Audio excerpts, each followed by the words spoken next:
Hi, this is Matt Burns from Skillhance.com, and within the Power of Branding section of the course, we're going to learn about choosing your mission statement and name. What is a brand? For many of us, the word brand calls to mind two things, a name and a logo. In fact, these are not what is most important about your brand, and neither is what you need to consider first when you set out to create your brand. So what is the most important? That would be a mission statement. This is the single most important part of your branding, and once you've worked this out, everything else should follow out from there. So let's get started with your mission statement. Creating one. A mission statement is simply a short sentence or two that clearly defines what you do and why you do it. Perhaps the best way to illustrate this is to look at some of the most famous examples. Coca-Cola. Our mission is to refresh the world in mind, body, and spirits, to inspire moments of optimism and happiness through our brand and action. Starbucks, to inspire and nurture the human spirit, one person, one cup, one neighborhood at a time. Amazon, it's our goal to be the Earth's most customer-centric company where customers can find and discover anything online. Google's mission is to organize the world's information and make it universally accessible and useful. What do these statements all have in common? All of them are rather grand, and all of them are rather vague, and all of them are inspiring. They tend to focus on the why and then the how instead of the what. So let's look. You have a company that makes socks. Sure, you can call yourselves Socks Limited and can be done with it. But you want to create something a bit more inspiring, and you would begin with your mission statement. Your mission is not to make socks. Your mission is to warm people's feet. And in doing so, maybe it's to help them feel cozy and happy in their own bodies. So maybe you change your company name to Warm Socks, and your mission statement would be as follows: to warm people's feet and help them feel comfortable in their bodies throughout the day.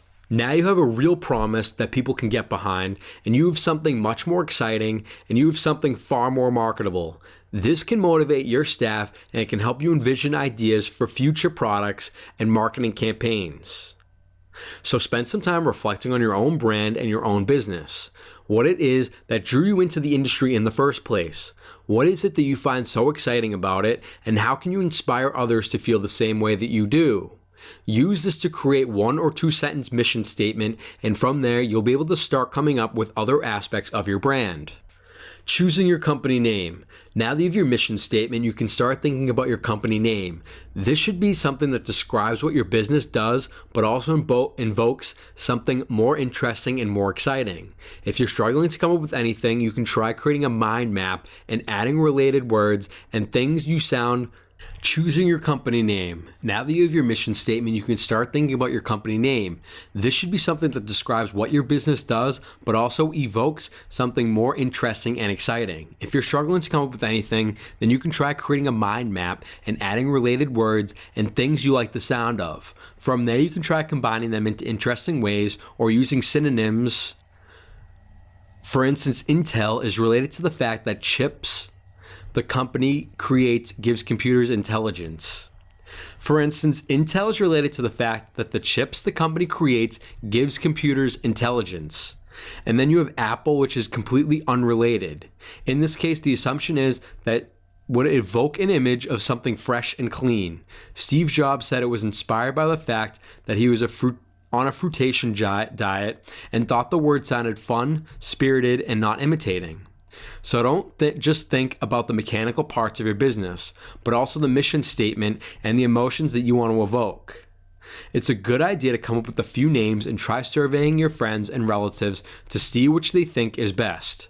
Remember, your name, your business for your customers, not for yourself.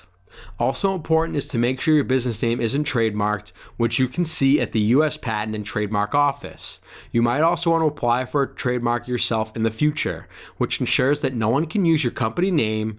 You can also trademark your logo. Another good tip is to check for whether your domain name is available for your chosen business name and think a little bit about things like SEO. How easy would it be for somebody to search and find your business online? Calling yourself Pear wouldn't work nowadays. Pear.com would be taken and you'd have an incredibly hard time showing up in searches. Fortunately, you need to have a little practicality for your business name as well as thinking about what evokes the best feelings.